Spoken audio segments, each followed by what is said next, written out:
साथियों जय हिंद, वंदे मातरम। स्वागत है आप सभी का सैनिक सुविधा पर। साथियों आज आपके सामने फिर से हाजिर हूँ एक नया वीडियो लेकर। तो साथियों आज की वीडियो में दो तीन मुद्दों पर बात होगी।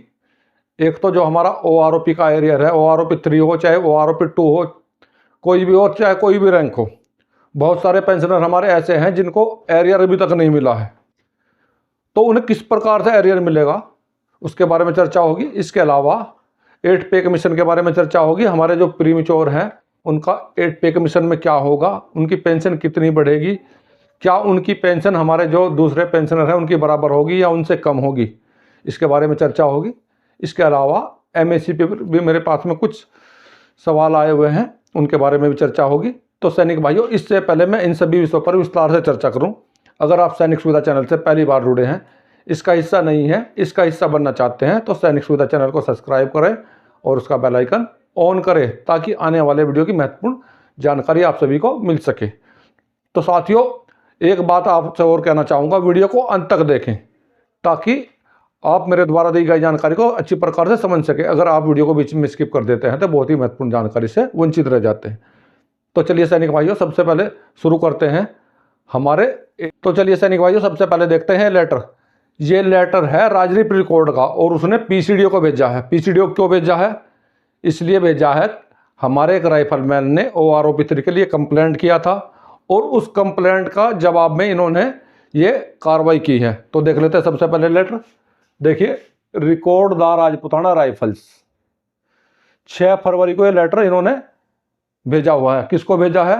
जैसे आप देख पा रहे हैं, ऑफिस ऑफ PCDA P, इस पर सैंसन द्रौपदी घाट प्रयागराज, ये इनका पिन है नीचे। आगे क्या दिया है? CPG ग्राम, यानी कि CPG ग्राम पोर्टल, यानी कि जिस पे जो कंप्लेंट करते हैं।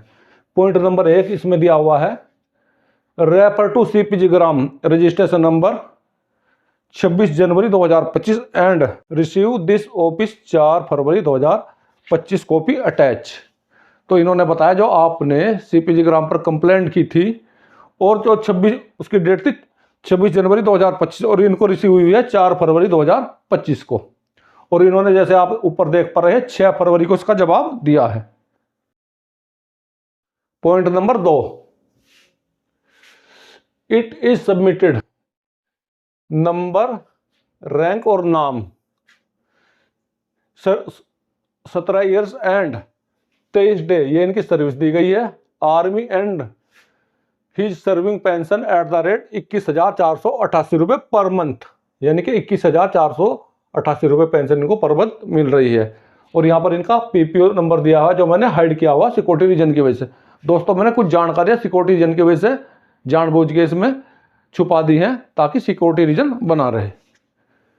Completed this office that is getting service pension as per entitled of OROP 3, यानी कि जो OROP 3 थी उसके हिसाब से इनकी पेंशन नहीं आ रही है। जो टेबल नंबर 7 है उसके हिसाब से बनती है इनकी 22,476 रुपये पेंशन, और जबकि इनकी आ रही है कितनी? 21,488। इसके संबंध में लेटर दिया गया है और इन्होंने दिया है PCDO को, क्योंकि कंप्लेंट इन्होंने रिकॉर्ड ऑफिस को हो रही थी, रिकॉर्ड ऑफिस ने PCDO को ये लेटर दिया है और इनको भी जानकारी दी है। Point number 3, in view of above you are requested to revise this pension and grant him arrears as per the entitled rate of OROP 3.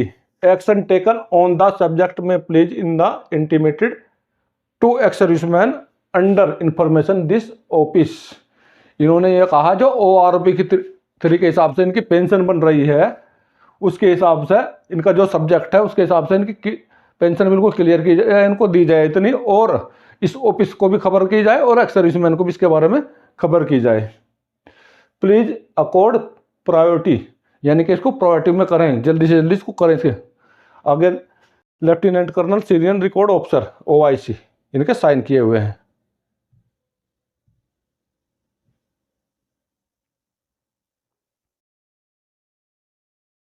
Enclose as about copy 2, यानी कि किस किस को कॉपी दी गई है? Additional director general MP8 adjutant general branch minister Indian integrated headquarter ministry of defence army west block RK Puram, और नीचे पेंशनर का एड्रेस है, इनको भी साथ में ये कॉपी दी गई है।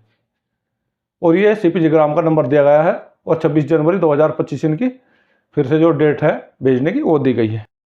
तो अभी आपने देखा दोस्तों, जो भी OROP 3 हो या OROP 2 हो, जो भी हमारे पेंशनर है, चाहे वो सिपाही हो, नायक हो, हवलदार हो, जिनको भी इस प्रकार से एरियर नहीं मिला है तो वो अपनी कंप्लेंट डाल सकते हैं। क्योंकि बहुत सारे पेंशनर ऐसे बचे हुए हैं जिनको एरियर नहीं मिला है, लेकिन उनको इस चीज़ का पता ही नहीं है।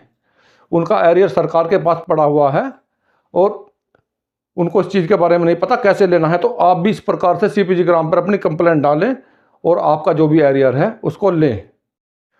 तो साथियों, अभी बढ़ता हूँ अगली खबर की तरफ। अगली खबर देखते हैं। और सैनिक भाइयों, ये एक मैसेज और है मेरे पास में। इसमें लिखा है, सर बताएं 8 CPC में प्रीमेच्योर के लिए पेंशन सभी पेंशनर के बराबर होगी या कम होगी। तो दोस्तों, इन्होंने प्रीमेच्योर पेंशनर के लिए पूछा है। जैसे 1 जनवरी 2026 से 8 CPC लागू होने वाला है, तो उसमें क्या जो प्रीमेच्योर की पेंशन है, जो अपनी मर्जी से पेंशनर आए हैं, जिनको OROP का बेनिफिट नहीं दिया जा रहा, उनकी पेंशन और जो दूसरे पूर्व सैनिक हैं, जो दूसरे पेंशनर हैं, उनकी पेंशन बराबर होगी या नहीं होगी। तो दोस्तों, जहां तक मेरा सवाल है, क्योंकि हमारा कोई भी पे कमीशन हो उसके लिए हमारा फिटमेंट फैक्टर तय किया जाता है और उस फिटमेंट फैक्टर से हमारी बेसिक पेंशन में मल्टीप्लाई किया जाता है और तब हमारी पेंशन बनती है। तो अगर OROP के हिसाब से हमारे प्रीमेच्योर को पेंशन कम है, तो उनकी अगर कम पेंशन में और जो मल्टीप्लाई फैक्टर है उसका गुणा होगा तो उनकी पेंशन भी कमी बनेगी। अगर ज़्यादा पेंशन है और उसका मल्टीप्लाई जो भी फैक्टर है उससे ज़्यादा गुणा होगा तो उसकी पेंशन ज़्यादा बनेगी। तो दोस्तों, अगर प्रीमेच्योर को साथ में जो पहले से सरकार ने किया हुआ है उनको इसका फ़ायदा ना दिया गया OROP का, तो हो सकता है उनकी पेंशन 8 CPC में भी कम बने। लेकिन ये बहुत गलत है। अगर सरकार ऐसा करेगी तो इस सरकार के लिए बिल्कुल अच्छा नहीं है। हमारे प्रीमेच्योर पेंशनर के साथ में इतना बड़ा अन्याय किया जा रहा है, यह अन्याय हमारे पूर्व सैनिक बर्दाश्त नहीं करेंगे। तो मैं सरकार से भी कहना चाहूँगा अपने चैनल के माध्यम से, प्रीमेच्योर के बारे में, जैसे हमारे AFT दिल्ली ने आदेश दिया था, जो प्रीमेच्योर को OROP नहीं दिया गया वो बिल्कुल गलत है। उनको OROP का फ़ायदा दिया जाना चाहिए और दिल्ली AFT के जो फैसला है उनको बरकरार रखते हुए जल्दी से जल्दी हमारे प्रीमेच्योर को भी इसका एरियर दिया जाए और 8 CPC में भी इसका फ़ायदा दिया जाना बहुत ज़रूरी है। और चलिए सैनिक भाइयों, देखते हैं अगला मैसेज जो हमारे पेंशनर ने मुझे भेजा है। लिखते हैं, जय हिंद सर, मैं भी 17 साल 17 दिन सर्विस करके रिटायर्ड हुआ हूँ, लेकिन मेरे को MACP 2 नहीं, क्योंकि मैंने अनविलिंग किया था। अब क्या करूं मैं, मेरे को MACP 2 मिल जाए।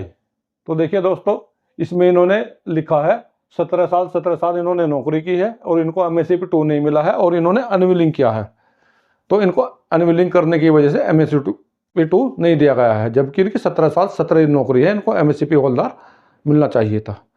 तो दोस्तों, ऐसे बहुत सारे केस हैं जिन्होंने अनविलिंग किया है और उनको MACP का फ़ायदा दिया गया है।